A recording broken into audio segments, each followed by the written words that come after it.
Hello mga kapigis, so for today's video is muna siya mong daily routine every morning, afternoon, and evening. So muna siya mong ginabuhat jud guys, mag-spray.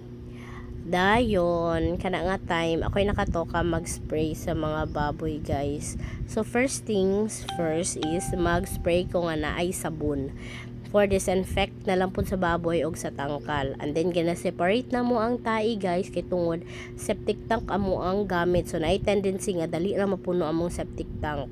So bali among septic tank is upat ka buok, no. So muna siya mag-spray ko guys. Din ang kanang mga pichi-pichi nga nabilin sa mga IH, pwede na siya pilon.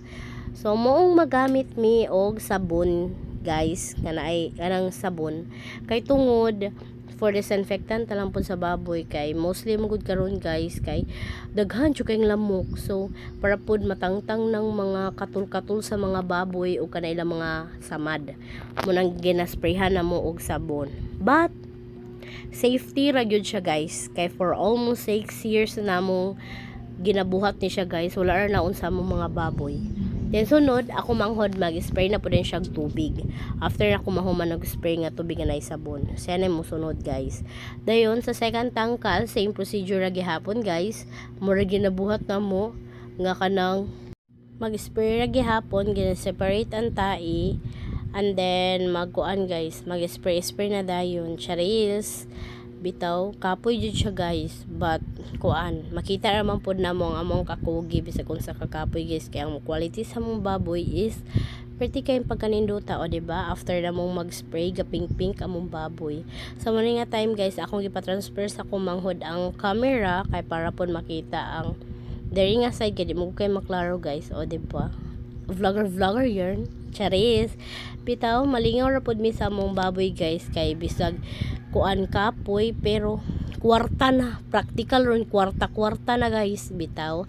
So kana nga time kay unexpected jud kayo kay bayot galinog naman di ay dayon ako nag-spray pa day murag walay nahitabo. So grabe jud as in wala koy nadungog, wa koy na feel nga linog kay tungod gabit-bit ko power spray ko sagbi na siya guys. Then akong magulang is sensaw, so wag jud koy na feel guys. Dito na din ko naka feel kay kana guys ka time gatuwad-tuwad ko guys kay gakuhag AH di ko mura mo kog malipong de kusog na kay linog guys. Makita gyud nimo sa camera nga ning tayog pud siya guys. So dali mo to ipapalong din ako ang power spray, then dali din ko naog kay as in guys dira pa jud ko naka feel og linong nga grabe ka kusog jud guys. More na tayog jud guys, wa jud ko kabalo sa kumbuhaton. So So mao to siya guys, nga gipunit na ko kong phone. Andi milakaw bayot, gadali-dali. Ay okay.